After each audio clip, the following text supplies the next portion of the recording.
Bismillahirrahmanirrahim. Assalamualaikum warahmatullahi wabarakatuh. Bismillahirrahmanirrahim. Wassalatu wassalamu ala Rasulillah sayyidina Muhammad bin Abdillah wa ala alihi wa sahbihi wa man tabi'ahum bi ihsan ila yaumil qiyamah. Al-Fatihah ila hadratin Nabi Mustafa Rasulillah sallallahu alaihi wasallam. Syarah li abaina wa ummahatina wa rijalina wa jaddatina wa masyayikhina wa li jami'il muslimina wal muslimat wal mu'minina wal mu'minat. Khususan ila walidayhi hadina syuki bi asnawi walidayhi Ahmad bin Zahid bin Hadi Syekh Syekh Muhammad Ma'mun bin Hadi Abdul Rahman Syekh Abdul Wahab bin Hadi Abdul Samad Syekh Muhammad Muhajir Ansar Syekh Syafir Hadam Syekh Alawi Sayyid Nabi Muhammad Sallallahu Syekh Muhammad Syekh Mahbub Syekh Hari Musa Syekh Ahmad Syekh dan Syekh Muhammad bin Ali Abbas Al-Maliki Khususan ila walidayhi Fatihah. أعوذ بالله من الشيطان الرجيم بسم الله الرحمن الرحيم الحمد لله رب العالمين الرحمن الرحيم مالك يوم الدين إياك نعبد وإياك نستعين اهدنا الصراط المستقيم صراط الذين أنعمت عليهم غير المغضوب عليهم ولا الضالين ولوالدي وارحمهما كما ربياني صغيرا. Bismillahirrahmanirrahim. Al-Khamisah Asyarah. Hadis yang ke-15, qala Rasulullah sallallahu alaihi wasallam, Rasulullah bersabda, ala adullukum ala ma yamhullahu bihi al-khataya wa yarfa'u bihi darajat. Maukah kamu aku tunjukkan amal yang Allah hapuskan dengan amal itu dosa-dosamu dan Allah angkat derajat-derajat. Kata Rasul, maukah kamu aku beritahu sebuah amalan yang kalau kamu kerjakan dosa kamu dihapuskan, derajat kamu ditinggikan Allah Subhanahu wa taala. Qalu bala ya Rasulullah, mereka bilang iya Rasul, kita mau. Qala, yang pertama, isbahul wudu alal makan, sempurnakan wudu dalam kondisi yang kita tidak suka. Apa itu kondisi? Minum hujan, meriang, ingin meriang, tidur ya, sama air di sini. Kalau di waktu panas kita wudhunya sempurna, niatnya bisa beda. Sekarang sempurna, mengadem, ada panas. Dulu sekarang ngadem, ya sekarang kan banyak-banyak wudhu, banyak-banyak cuci tangan, nggak takut corona. Ada niat yang lain, tapi kalau lagi meriang, benci, masih sempurna, emang gak ada niat lain kecuali ingin menyempurnakan wudhu. Kemauan itu tuh yang dilihat sama Allah, kemauan itu. Jadi ini bukan soal wudhunya, ini bukan soal wudhunya, tapi kemauan menjalankan syariat dalam kondisi terpepet, dalam kondisi terdesak, tapi masih mau. Dari kemarin juga yang ngasih minum anjing bukan ngasih minum anjingnya, tapi kemauan berbuat baik. Itu yang dari jauh dari awal sudah innamal a'malu binniyat, itu dari awal udah tuh. Jadi bukan kita dalam tanda petik ngalah sama istri, ngalah sama mertua, bukan. Tapi kemauannya, ini kalau gua gak ngalah pecah di rumah tangga. Ini kalau gua gak ngalah bisa berantem gua mertua. Ini bukan soal ngalahnya, tapi yang dilihat sama Allah adalah niatnya. Itu kan innallaha yanzuru ila suwarikum wa la ila ajsamikum walakin yanzuru ila qulubikum. Allah nggak lihat muka kamu, badan kamu, tapi hati kamu. Kita nuntut ilmu kayak gini yang dilihat bukan ngerti perkara, yang bukan kemauan nuntut ilmunya. Enak kan nongkrong di dalam kereta, ya mau kopi, mau gorengan yang enak.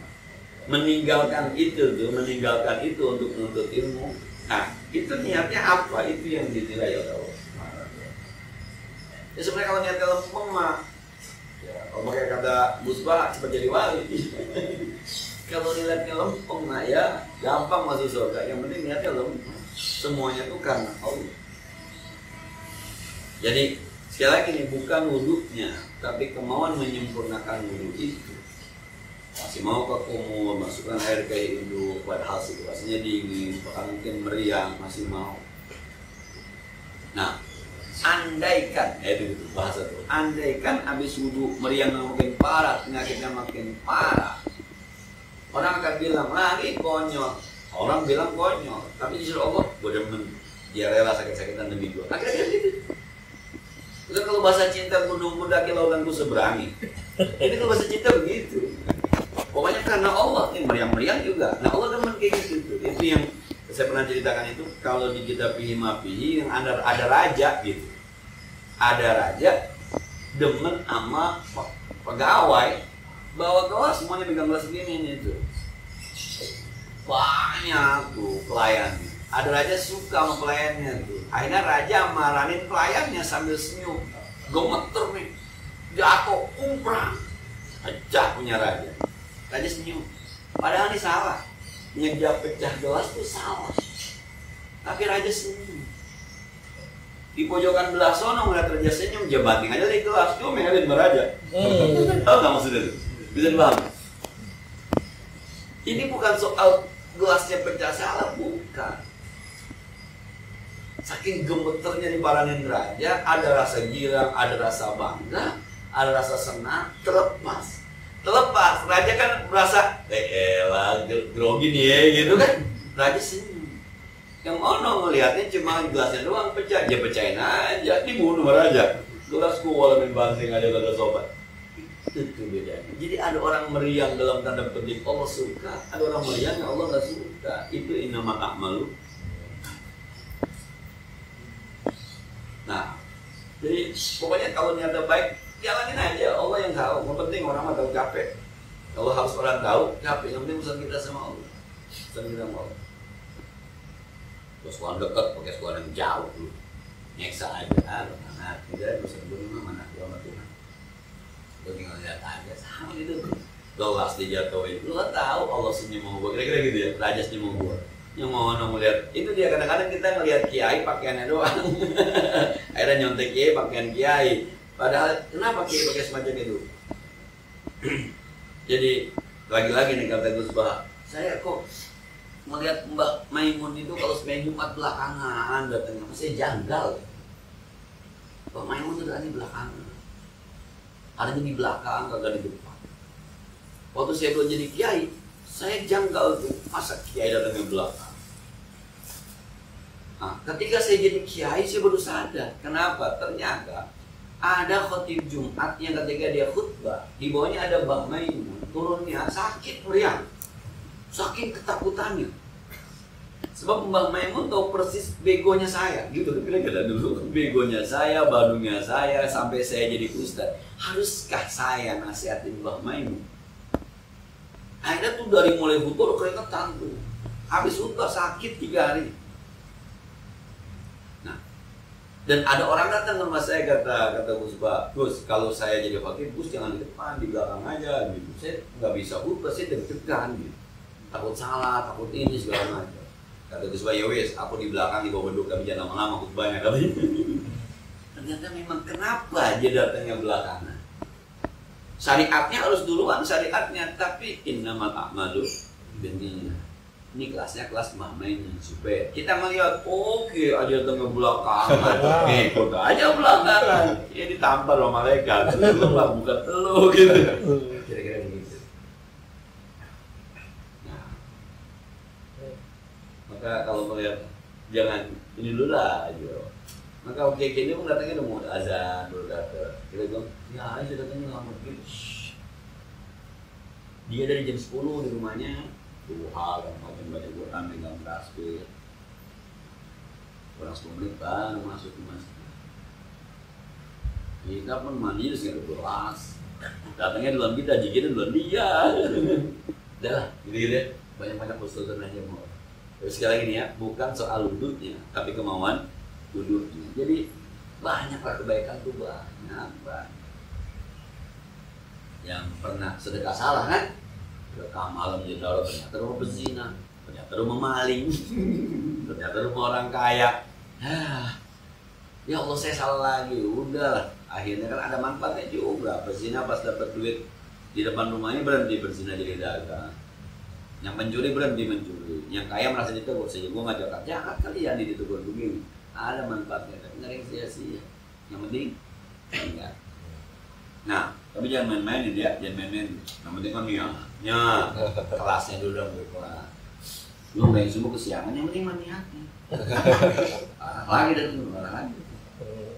Wa kasratul khuta ilal masajid. Yang kedua, memperbanyak langkah menuju ke masjid. Ini jalan banyak loh, ada ke pasar malam ada, gitu kan? Ada ke mall ada, tapi dia mau sehari itu lebih banyak langkahnya ke masjid. Siapa yang membawa dia ke masjid? Agamanya. Siapa yang punya agamanya? Allah. Maka secara langsung atau tidak langsung dia mengarah sudah mau menjalankan perintah Allah. Ini yang kita keluar haqqa tuqatih ya ini. Nah, besok-besok teman-teman ketika kerja, itu kerja kan di palanya, bini gua belum makan, anak gua belum makan, gua kerja, waduh nyanyiin anak bini. Ketika dia khawatir menyanyikan anak bini, dia menjalankan perintah siapa? Oh, walaupun ayatnya nggak tahu, alal maulud diladuni Tuhan nawaki suatu nabil ma'ruf, suami-suami itu harus memberikan. Ketika itu ada di palanya, sebenarnya dia sedang menjalankan perintah Allah. Nah, kalau nggak ada, maka orang yang nggak mau kerja itu orang nggak bertakwa, kira-kira gitu. Orang yang nggak bertakwa karena nyakin berita. Soal dapatnya berapa belakangan. Nah, buat beli ayam bisa beli ayam, buat tempe ya tempe, oncom ya oncom. Jahe aja susah. Gara-gara Jokowi makan jamu, susah jahe jadi. Ampun. Aduh, ampun gara-gara corona. Dunia habis jejak aja sama corona itu doang habis dunia. Kalau bola Liga Italia kalau ada penontonnya kan udah seru aja ya. Saya ngeliat cuplikannya doang, ini kayaknya kosong aman nih penonton Juventus lawan apa gitu. Memang ternyata kagak ada penontonnya, nggak boleh. Karena karena nggak boleh salam, ya. Iya, aduh. Kalau Mahabaib domelnya itu masih kita salaman Mahabaib kok. Mahabaib mendingan lu mati, tapi punya adab. Daripada mati kagak punya adab. Luar biasa. Kayaknya baru ini ada virus yang kayaknya sedunia heboh banget gitu kayaknya gitu. Lalu ada di Twitter tuh ya, yang mati per hari dengan TBC jauh lebih banyak. TBC apalagi itu di bawahnya itu paru-paru apa namanya?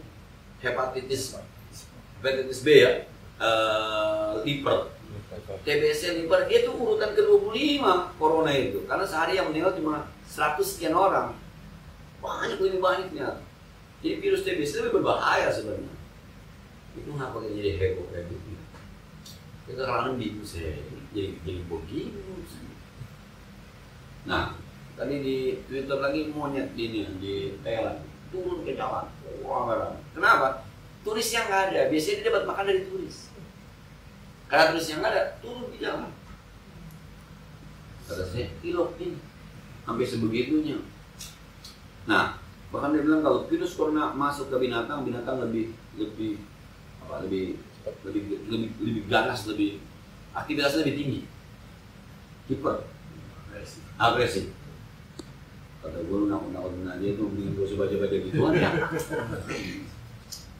Nah, jalan gitu ya, banyak langkah. Sebab langkah yang lebih enak tuh banyak, tapi dia lebih banyak mau ke masjid. Tadi nganterin saya mau ngaji sebenarnya. Anda itu sepupu saya. Oh ibu, saya tungguin sama ngaji. Jangan, tunggu nggak kuat ngaji. Saya bilang, ini ngajinya di kelas tinggi. Lu ada anak saya. Dia punya anak istri kan di rumah. Udah bang ibu, saya tungguin aja. Jangan. Lu nggak kuat, ini ngaji beda nih. 5 kelas tinggi, ngajinya berat. Maksud saya mengaji kelas tinggi emang di atas. Maksud saya, kalau saya yang iya, dia tungguin benar. Lu jangan. Enggak, udah sekalian bagi putar saya tungguin, saya pulang kan jangan terus saya banyak teman. Ini mah beda dengan ngaji sih kelas tinggi. Padahal di atas sih kelas tinggi, di atas itu tinggi. Kemudian yang ketiga, wantidharus shalah ba'da shalah, dan menunggu sholat dari sholat. Kerjaan luar biasa coba. Dari maghrib ke isya, berat. Jangan kata dari subuh ke zuhur, isya. Maghrib isya kan taran banget. Berat mungkinnya.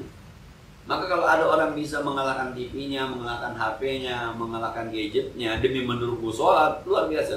Yang dari sholat nunggu sholat, ini yang dia tunggu apa? Sholat. Sholat itu punya siapa? Punya Allah. Yang bisa menghapuskan dosa, mengangkat derajat. Maka orang-orang tua kita dari maghrib sampai isya nggak pulang, dari subuh sampai isya kagak pulang. Dari dulu tuh, yang pada tua-tua sih muda nggak ada katanya mah. Maka saya bersyukur tuh kadang-kadang di rumah malam Senin dari maghrib sampai isya kita nggak keluar tuh. Malam Rabu dari maghrib sampai isya, malam Kamis dari maghrib sampai isya, malam Sabtu dari maghrib sampai isya. Itu loh dia keluar. Kalau nggak dipaksa mengaji mah enggak. Kita mah nggak sanggup dari isya sampai subuh, boga guanya enak aja. Belum usah kita sampai dari sampai subuh, enggak lu aja. Gua pulang. Jadi menunggu dari sholat ke sholat. Jadi kita paling bisa itu doang dah tuh Jumat ya. Dan seminggu hari yang Jumat. Datangnya jam 11 kan, seminggu hari ngajar terus ke menunggu sholat kepada sholat. Jadi sholat, dan itu dianggap sholat oleh Allah Subhanahu wa Ta'ala. Lagi-lagi bukan soal nunggu, tapi kemauan nungguin kebaikan itu. Kalau pikir kita ngeliatnya aja tuh. Pikir kalau pikir udah, poinnya itu aja udah. Yang bagus tuh dari sholat ke sholat nungguin dulu. Dibahas tuh gimana kalau nungguinnya sambil tiduran, gimana kalau nungguinnya sambil makan, bagaimana dengan sambil ngerokok. Itu tuh kalau pikir begitu tuh di situnya. Tapi kalau akhlak nggak begitu, lihatnya. Nunggunya dalam arti bahwa ente memang dalam arti lebih mengutamakan nunggu sholat daripada urusan dunia. Itu akhlak tuh. Nah kalau ngaji tasawuf sama ngaji syariat itu kadang-kadang suka ada tabrakan dikit tuh. Nabrak dulu gitu, tabrakan dulu. Tinggal pintar-pintar ya memahami. Fadzalikum riba, fadzalikum riba. Itulah namanya jihad, itu jihad. Itu baru jihad. Duduk di waktu yang kita nggak suka, kemudian jalan menuju ke masjid, kemudian sholat dari sholat minggu. Nah, ada yang bilang kan, naik gunung sampai ya, hiking sampai masjid 100 meter kagak sampai. Gak usah sedih kalau sendal hilang di masjid. Yang sedih kalau sendal Anda nggak pernah ada di masjid. Dari yang di masjid itu biasa. Tapi kalau sendal kita udah gak ada di masjid, itu yang ngeri. Nah, As-Sadis Asyara yang ke-16 an Abi Musa Al-Asri radhiyallahu anhu qala qala Rasulullah sallallahu alaihi wasallam, Rasulullah bersabda, "Man shallal bardain dakhala al-jannah." Siapa orang yang sholat asar dan subuh berjamaah masuk surga. Coba ada perjuangan jamaah paling berat apa coba? Subuh sama asar. Johor banyak istirahat, maghrib istirahat, isya istirahat. Subuh, itu dia sedang enak-enaknya. Sama asar, nanggungin asar pulang. Iya nanggungin. Yang kerja nggak ada bel istirahat asar. Yang kerja. Sekolah aja juga kadang-kadang kalau lagi ada masuk sore sama asar gak diperhatiin. Biar pulang ntar jam berapa? Setengah 5, jam 5 kan? Nah, maka dia itu diatur jam 2. Sesi pertama jam 2 sampai setengah 4 asar. Ya. Sesi kedua dari jam 4 sampai setengah 6 saat maghrib. Yang kedua setengah 7 sampai jam 8. Itu sesi ketiga. Jadi asal jamaah. Karena memang yang banyak tuh asal sama. Bukan berarti, kalau gitu yang lain jangan sembahyang dah. Yang ini aja, bukan. Ini kan kalau ada orang bisa mengalahkan kemauannya demi sholat subuh berjamaah, mengalahkan kemauannya demi sembahyang asar berjamaah, keren. Sembahyang yang paling dikit jamaahnya asar dan subuh, yang paling banyak maghrib. Iya, maghrib sekarang dikit. Kenapa maghrib banyak? Waktunya pendek. Udah waktunya pendek, orang udah pulang. Yang kok udah pulang, yang kerja udah pulang. Kita yang di jalanan juga udah pulang biasanya. Pulang maghrib. Tapi pulang asar nggak ada, nanggungin. Yang kerja bangunan ada berarti asar, nggak ada. Domain bosnya. Belum jam berapa istirahat aja lu. Padahal kan kalau kerja, Pak, saya setiap waktu berhenti ya, tapi ntar saya tambahin pulangnya. Kalau saya harus keluar jam 4:30, saya keluar jam 5. Tapi pas asar saya berhenti dulu setengah jam, saya mau sembahyang. Bisa aja kan? Yang penting perjanjian di awal. Kalau memang utama yang diutamakan adalah sholatnya, maka bisa masuk surga orang kayak gitu. Lagi buka warung aja tutup. Kalau tutup zuhur mah wajar, mau makan kan? Emang jam 12 udah cuma istirahat, orang menggo. Coba asal bisa tutup. Pegang durian ditutupin terbaru. Sholat luar biasa. Ada tuh di mana tokonya ada gitu. Sedang sholat atau tetap lepel, jadi dikunci. Ada bacaan. Bukan sedang sholat atau ada pom bensinnya kalau Jumat ya. Laki semuanya tuh sedang sholat Jumat. Tapi kalau zuhur, maghrib, isya, perlawanannya nggak begitu mantap. Tapi subuh sama. Lagi-lagi nih sekali lagi, bukan sholatnya, bukan berarti saya mengatakan sholat penting, bukan sholatnya, tapi ada orang yang mau mengorbankan kesenangannya tidur demi sembahyang jamaah di subuh. Ada orang yang mengorbankan kerjaannya demi sholat asar berjamaah. Ini nih yang sama Allah bikin Anda bisa masuk surga. Oh, kalau maghrib berarti bisa jamaah ada jaminan. Bukan begitu. Memahami bukan begitu. Bukan. Memahaminya. Ini tergantung kemauannya. Karena yang jadi ayat hafidzu 'alas shalawati was salatil wusta, jagalah salat terutama salat tengah itu asar.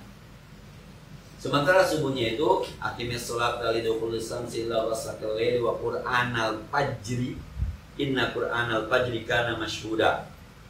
Dan sholat subuh itu disaksikan. Kenapa disaksikan? Hadis mengatakan innal malaikata yata'aqabuna. Di Sahih Bukhari itu malaikat itu ada shiftnya. Shift malam dengan shift siang. Ngumpulnya di mana? Subuh dan asar. Yang shift siang mau gantiin yang malam turunnya subuh. Yang shift malam mau pergi selesai subuh. Ntar yang shift malam mau gantiin yang siang datangnya asar. Yang asar mau naik di asar. Shiftnya subuh sama asar. Maka siapa orang yang sembahyang subuh dan asar jamaah masuk surga. Disaksikan banyak malaikat dan pengorbanan luar biasa. Saya sembahyang subuh jamaah itu udah penting, maksudnya subuh jamaah itu udah kuliah. Udah kuliah dalam arti udah sarjana kali, baru istiqomah sama yang namanya sembahyang subuh jamaah. Main-main mana ada.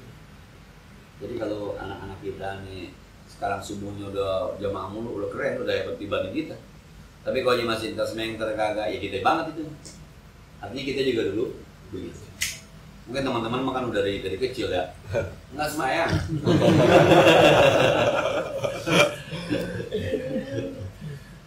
Nah, waktu SD sih pernah gitu. Jadi kalau bapak saya ke subuh ke masjid itu saya ke masjid. Sebenarnya bapak saya kagak, saya sendiri kata ibu saya, lu berani nggak ke masjid sendiri? Saya ingat banget itu. Berani, lari aja itu ke masjid itu. Aja. Tapi begitu doang, ntar hilang lagi. Jadi itu lebih banyak dibangunin disiram pakai air dari kulkas ya. Sama ibu saya. Eko yang kuning yang dari Arab dulu itu diisi air putih, kalau di kulkas pagi-pagi tuangin di kepala saya. Subuh, bayang. SD itu. Nah, jadi nggak main tangan nggak gitu aja. Kalau bapak saya yang laki itu pintu dibuka kamar gini-gini aja. Subuh, bapak saya di pintu doang tuh. Terus saya bangun dan duduk. Ya lewat kita tidur lagi. Ya lewat kamar kita, bangun Mayang, depan duduk. Kita tidur aja. Ntar ada sesi kedua, ibu dan tuh, wah ya. Aduh, berdua. Nggak apa-apa cuma kasurnya basah, yang penting anaknya. Bentar ya. Nah, ibu-ibu sekarang nggak begitu. Orang dia kesiangan bareng-bareng anaknya. Bisa-bisa dia disiram sama anaknya. Nah, jadi sekali lagi dia bukan soal subuhnya, bukan soal asarnya, tapi kemauannya. Jadi kalau orang maghrib sedang sibuk-sibuknya bisa tutup ngomong maghrib, isya lagi sibuk tutup. Biasa. As-sabi'a asra anhu qala Rasulullah sallallahu alaihi wasallam idza marida al-'abdu aw safara kutiba lahu mithlu ma kana ya'malu muqiman sahihan riwayat Bukhari. Hadis yang ke-17 dari berkata bersabda Rasulullah sallallahu alaihi wasallam, kalau sakit seorang hamba atau dia musafir tetap ditulis pahalanya seperti dia dalam kondisi nggak kemana-mana, dalam kondisi sehat. Nah, kalau Reza biasa tahajud sakit, minum obat, pulang subuh, maka pulasnya dianggap tahan. Karena memang biasanya kalau Zuham biasa Jumat ngamal satu saat memang ya Allah rezeki susu amat kagak ngamal, Allah tetap dihitungnya ngamal karena memang tiap hari tiap Jumat. Nah, kalau hari biasa qobliyah ba'diyah ketika musafir harus qasar jama kan nggak ada qobliyah ba'diyah, tetap aja ada pahala qobliyah ba'diyah. Nah, kok bisa begitu? Jadi sebab kan bahasnya begini, kalau Reza nggak sakit dipastikan tahajud lagi. Ini bukan soal tahajudnya, tapi kemauannya itu. Kalau Zuham masih ada duitnya dia nggak mungkin nggak ngamal, kira-kira begitu. Kalau Hadi nggak kemana-mana pasti kok dia emang biasanya begitu. Dia kata malaikat itu catat aja udah jemaah. Ini kalau dipikir itu kalau dipikir itu. Makanya kalau kau beli musafir nggak usah kau beli dia. Orang yang 4 aja lu kosor ngapain nambah kau beli dia? Yang 4 lu kosor jadi 2. Lah kalau kau beli mah jadi 6. Dari sini kan ini. Karena tetap dicatat kau lihat. Coba emang logis juga. Johor 4 kita jadiin 2. Tamen kau beli 2, dia 2. Yang ngapain dikosor tadi mah 6 juga. Udah nggak usah. Kenapa? Ada jaminan tuh. Kenapa Allah mau tulis semacam itu? Kenapa Nabi sampaikan lagi-lagi ini mau orang soleh kayak gitu? Ini orang benernya mah. Kalau tidak ada halangan dipastikan. Maka berlaku baik itu penting. Suatu saat kita berhalangan berlaku baik tetap dianggap baik. Kadang-kadang kita salah aja teman. Masa sih dia ngomong begitu? Gua nggak percaya. Setahu gua, kira-kira gitu. Lu salah kali. Walaupun benar temannya, tapi kita menganggap kayak biasanya baik.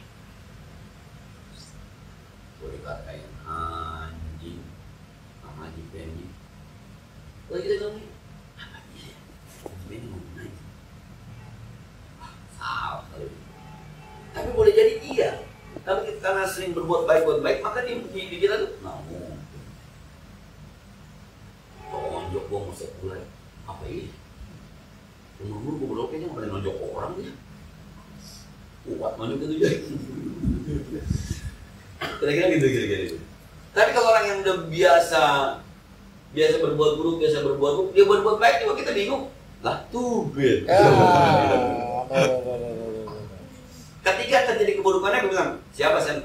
Gitu biasa. Gitu kan aja. Lagi tuh. Ya. Belajar senantiasa berbuat baik ya, mulut kita, tangan kita, hati kita, emang susah nih. Dan saya baca Marakul Umbudiyah itu ada apa bahasanya? Miro wajidalul munaqasah. Miro itu membantah. Kadang-kadang kita membantah orang itu niatnya ngecil, niatnya pengen menang, niatnya merasa benar. Bahaya. Itu setan tuh yang ngomong kata setan, al-hidil haq wala tudahid. Tampakkan kebenaran, kamu jangan lemah ketika dia salah. Jadi Maskur bisa bilang begini, Ramadan itu besok hari Sabtu, salah Maskur hari Jumat. Itu dari mana itu hari Sabtu? Saya bantah. Ketika saya bilang salah Maskur, ini banyak keburukan. Pertama, di depan orang saya ungkap kesalahan. Yang kedua, saya menghina Maskur. Yang ketiga, ada merasa pintar, merasa suci, merasa benar. Memang nggak bisa. Kita udah rapi-rapi temuin Maskur dulu. Kalau kata Imam Ghazali, walid nasihati, ini nasihat itu ada cara, ada kelakuan. Ditafsirkan katanya itu apa ya? Talyinil kalam wa khafiyatil makan. Lemah lembut kalau bisa tempatnya tersembunyi. Cukup saya berumah dulu. Sudah. Ngomong satu. Susah. Coba dalam kalender. Saya salah dong tadi. Sebab kata Imam Ghazali, percuma kita menyampaikan kebenaran kepada orang yang nggak bisa terima. Ketika saya bilang salah Maskur, tapi nggak deh. kebenaran ini tidak bisa diterima oleh masyhur, ngapain juga? Yang bagus itu menjadi baik ketika kebenaran mau diterima. Kayak ini teman-teman kan ngaji begini kan emang udah siap menerima. Kalau pakai uyak udah bisa dihipnotis semua ini.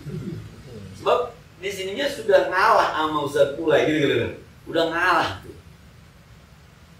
Maka kata uyak maukah Anda saya hipnotis? Nggak mau. Nggak bisa. Sebab gelombangnya itu kalau kata dokter saraf ininya, gelombang ininya tidak rendah begini. Maka kalau orang ceramah itu, penceramah kita, Ustaz Abdul Somad, Abdul Somad, tuh orang udah mulai turun tuh gelombangnya. Ustaz Abdul Somad di atas gelombangnya. Kenapa? Sebab orang udah jadi aja ketawa, Lin. Coba kalau di situ ada ulama yang dalam tanda petik biasa-biasa orang tahu jadi gimana? Biasa sama. Kenapa? Sebab gelombangnya bisa lebih tinggi, bisa sama, jadi nggak bisa berpengaruh. Tadi sih baca di media sosial itu apa kan penipuan ya. Ada orang masuk ke ATM terus Bu, tolong transfer ke nomor ini 2 juta nih punya saya kan gitu. Kata ibunya, saya nggak mau. Kenapa Bu? Ibu nggak percaya sama saya? Ibu nggak percaya sama saya. Pertanyaan ibu nggak percaya saya jangan jawab bukan saya nggak percaya. Udah tuh kalah tuh, bisa dihipnotis tuh. Ibu nggak percaya sama saya? Iya, saya nggak percaya kan kita nggak menang. Selesai. Nah, ada lagi kadang-kadang tuh orang mau kencing ke kamar kecil, tolong pengen nasi dong. Kata keluar, kamu menyulik anak saya? Mampus. Enggak, mau maaf. Bapak nggak percaya sama saya? Nggak percaya. Bukan saya nggak percaya, saya udah kalau bukan nggak percaya, baik turun. Nah, banyak sekarang model-model ada yang lagi di bandara. Saya kelebihan ini bisa ini jangan. Emang kenapa nggak percaya? Saya nggak percaya kalau itu barang benar narkoba. Nah, jadi kalau orang ngomong, emang nggak percaya? Lu nggak percaya sama gua? Nggak, begitu aja juga. Enggak. Pasti percaya masih terima kan? Masih nggak percaya. Itu bahasa. Nah, jadi ya sekali lagi nih ya, jadi ada kadang-kadang tuh pergaulan kita yang sebenarnya kita nggak tahu, kita merasa benar, padahal kita aja itu rumahnya datang ke rumah dulu begini masyhur berdua aja tuh, itu namanya lagi nih dalam wa khafiyatil makan lembut tapi tempatnya dar sembunyi cukup berdua. Kecuali ngaji begini lain cerita. Jadi kebenaran menjadi tidak baik ketika yang menerima tidak mau menerima. Jadi ya, semua qala as-samina asyarah an Jabir Allah. Ada pertanyaan atau masalah?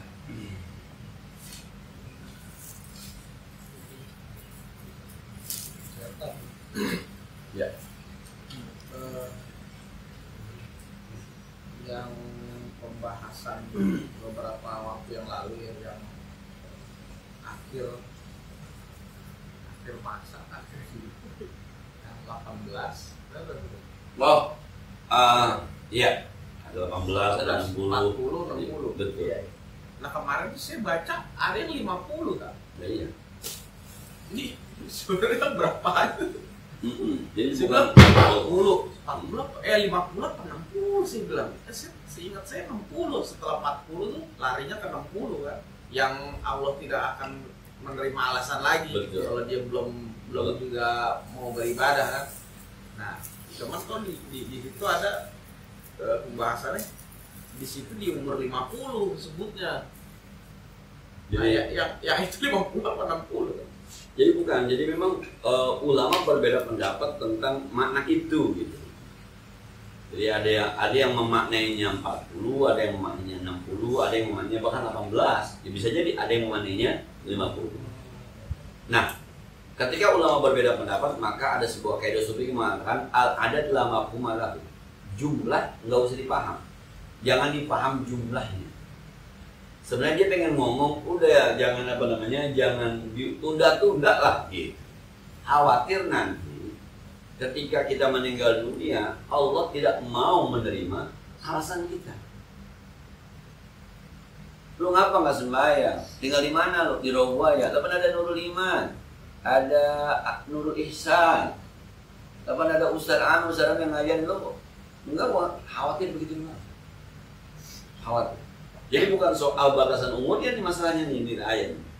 Ini soal jangan ditunda-tunda udah. So kita nggak tahu nih 18 apa. Kalau 18 kan itu udah lewat semua, weh. Udah lewat semua 18. Ya berarti besok kalau kita meninggal ditanya sama Allah begitu, lu ngapa kagak ngaji? Rumah lu di mana? Marga Jaya. Emang ada pengajian? Ada. Kagak ada lu, ada pengajian dari ngaji aja. Dawet khawatirnya. Kalau 60 masih aman kita, kan? Kalau 60, kalau 18 berarti sebenarnya bukan soal jumlahnya. Tapi intinya di situ hadisnya, ayolah, jangan pakai ditunda-tunda. Kita khawatir nanti tidak diterima alasan. Nah, jadi kalau kita belajar usul fikih itu angka yang bisa dipahami angka, kalau ada penjelasan itu angka. Misal begini, kalau ada orang yang pergi hajinya tamat tuh, itu kan kena dam. Kalau dia nggak punya duit buat beli kambing, maka fasyamu salasatin fil haji wa sab'atin idza raja'tum tilka asratun kamilah. Maka dia harus puasa 3 hari di waktu haji, 7 hari kalau udah pulang. Jumlahnya jadi 10. 3 ditambah 7 sama dengan 10. Ini benar bilangan nih. 3. Nah, tadi penciptaan langit dan bumi sab'ata ayyam, 7 hari, itu bisa jadi bukan 7 hari. Sebab ketika kata ayam dimasukkan ke akhirat, limanil mulkal yaum lillahil wahidil qahhar. Nanti di akhirat Allah nanya, milik siapa hari ini? Hari siapa? Hari kiamat. Emang hari kiamat ada 24 jam? Enggak ada. Maka boleh jadi itu bukan sab'atu ayam, tidak mesti 7 hari. 7 di sini barangkali bukannya 7. Angka ini ingin menyebut kayak kita ngomong 7 turunan tuh memang nggak habis-habis hartanya. Apa pasti 7 turunan? Enggak, dia akan bilang saking kayanya 7 turunan dimakan dia bakal habis harta. 7 turunan tuh nggak bakal kaya tuh orang. Saking belangsaknya. Angka 7 itu jangan dipahami 7 gitu. Berarti ntar turunan yang ke-8 miskin dong. Turunan ke-8 kaya dong. Enggak.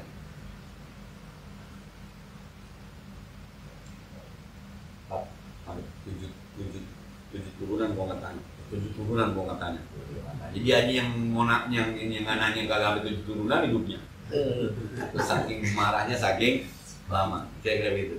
Jadi bukan soal angkanya, tapi ingin disampaikan jangan ditunda-tunda kebaikan ada di hadapan kita. Tadi saya diuji dulu, bukan diuji, saya senyum-senyum aja, ya Allah. Ternyata memang melahat itu sudah juga. Jadi di kalender saya itu hari ini saya khutbah Jumat di kampung saya. Bikinlah saya kayak Jumat kampung saya. Emang yang nggak pas sudah selesai kok tidak ada yang salah.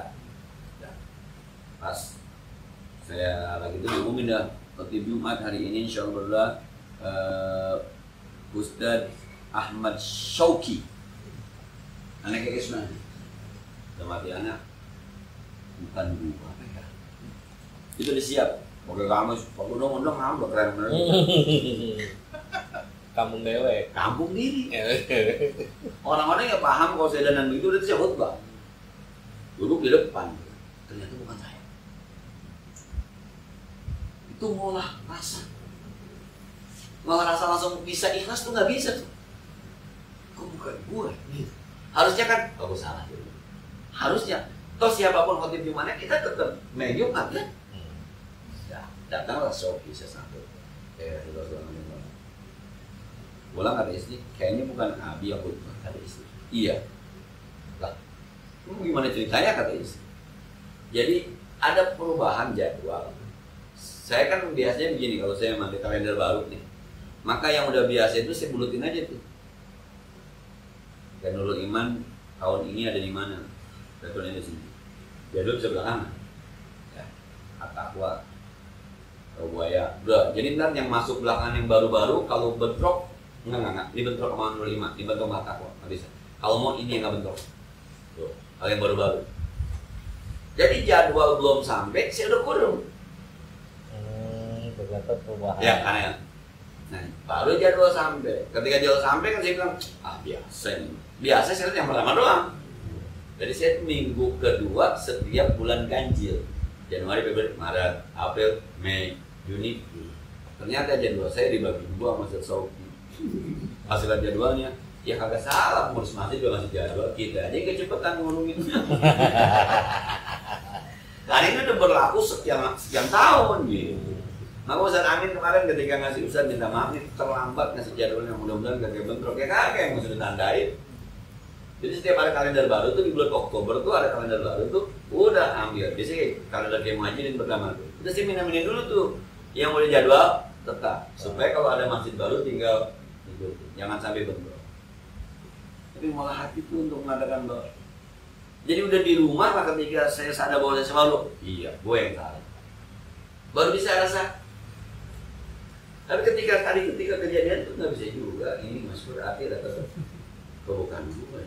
Ada malu sendiri, nggak bikin khutbah gitu, lagi bikin khutbah gitu, ayatnya, hadisnya kita bikin khutbah.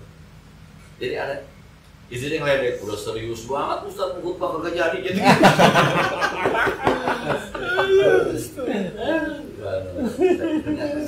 Memang jihad nafsu itu perlu banyak latihan. Jadi harus sering-sering kita disakitin orang supaya kawan-kawan terbiasa.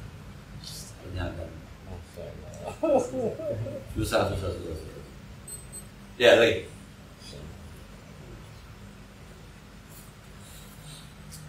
Cukup ya.